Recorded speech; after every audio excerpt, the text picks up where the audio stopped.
In the last few videos, we have explained bonding in covalent molecules utilizing the valence bond theory model. In some cases, we actually had to invoke something that is called hybridization of atomic orbitals in order to be able to explain the geometry around central atoms in those molecules. The idea is that in most atoms, what actually happens is that when atoms form bonds, they don't utilize the natural atomic orbitals like the 1s2 or 1s, 2s, 2p, and so forth. Instead, what happens is that there's a mixing of those atomic orbitals to generate new hybrid orbitals that then can accommodate various shapes. What we do in this video is do a review of all of the hybridization schemes that we have seen, and then we see how those hybridization schemes can be determined from the Lewis structures of the molecules and the number of electron groups around a central atom. Okay, so here we're going to do the mapping of the hybridization schemes that correspond to central atoms according to how many electron groups you have around those central atoms. Okay, so this is going to be the number of electron groups. And of course, for the cases that we have seen, there's only 5 numbers of electron groups. You can have either 2, 3, 4, 5, or 6 electron groups. Those are all of the possibilities. Okay. To this column, we can add now what we call the electron group arrangement, which is the way that these electron groups are arranged in space, spatially, according to VSEPR theory. Okay, so this is going to be what we call the EGA. And when you have 2, the electron group arrangement happens to be linear.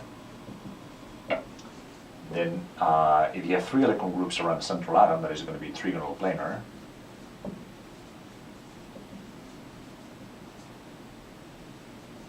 Four electron groups would be tetrahedral.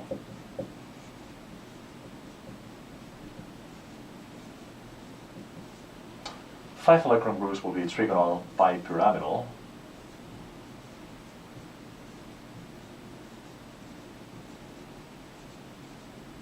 And then 6 electron groups is octahedral.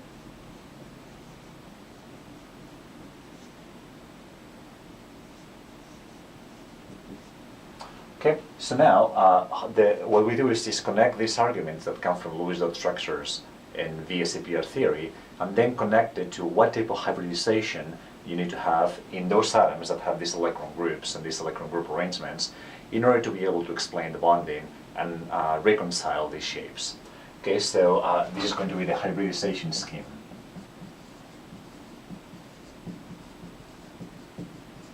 Okay, so when you have 6 electron groups around an atom, and that is an octahedral electron group arrangement, it turns out that you can only get this with a hybridization which will be sp3d2. Okay, this hybridization gives you 6 hybrid orbitals which are distributed along the directions of the vertices of an octahedron. Okay, if you have a molecule in which a central atom has 5 electron groups around it, then you can explain the bonding of that central atom to the terminal atoms invoking sp3d hybridization. sp3d hybridization is going to generate 5 hybrid orbitals whose orientation corresponds to a trigonal bi-pyramidal shape. Okay, we go to 4 electron groups, that's a tetrahedral arrangement, and then the hybridization of that central atom would be sp3. sp3 hybridization provides 4 hybrid orbitals which are aligned according to the tetrahedral direction, and then we can continue here up the table. When you have 3 electron groups, the hybridization of that atom is going to be sp2. This generates 3 hybrid orbitals which are planar, and they have an orientation of 120 degrees from each other. And finally, if you have a central atom that's a linear arrangement, and the hybridization that central atom will have will be sp. Okay, so to wrap up this video, we can actually provide examples for each one of these cases. For example, if we look at the molecule of acetylene, this one, notice that this is the Lewis dot structure of acetylene. Here you have 2 central atoms, these carbon atoms. The number of groups of electrons is 2, which means a linear electron group arrangement. And then the way that you explain that is by assuming that these carbon atoms are sp hybridized, and that means that you have two hybrid orbitals, one sp pointing that way, the other one pointing in an antiparallel direction.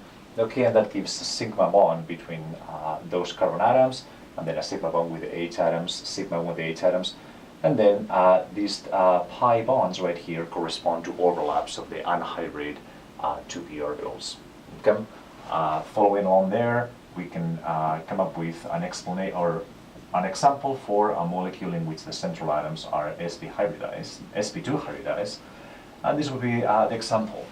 That is the Lewis-Dot structure of ethylene, and here we have two central atoms with three groups of electrons, and you can explain that type of bonding and geometry if you invoke sp hybridization for the orbitals of each one of those central atoms. Okay? Following all this line, we can go to sp3, and with sp3 we can explain a molecule, for example, like ethane. Okay, ethane is this molecule. Okay, notice that each of these two carbon atoms is central, and then you have four groups of electrons, so you can explain the bonding in that molecule by assuming that the orbitals in those carbon atoms are sp3 hybridized. That provides four hybrid orbitals that are directed along the tetrahedral directions, and that is how you can explain bonding and hybridization in that molecule. Okay, Trigonal Bi-Pyramidal. Okay, an example of this would be phosphorus pentachloride, and we examined this in a prior video. And finally, an example of hybridization for a central atom with 6 electron groups would be sulfur hexafluoride. Right, so in sulfur hexafluoride, you would have that the central atom sulfur is sp3d2 hybridized. That generates 6 hybrid orbitals that are oriented along the octahedral direction. Okay, so this video wraps up our discussion of valence bond theory and how sometimes to understand the bonding and the geometry around a central atom, you have to do away with the natural orbitals of a given atom, and instead assume that those natural orbitals mix to generate hybrid orbitals to be able to recover the shapes that you actually observe in nature.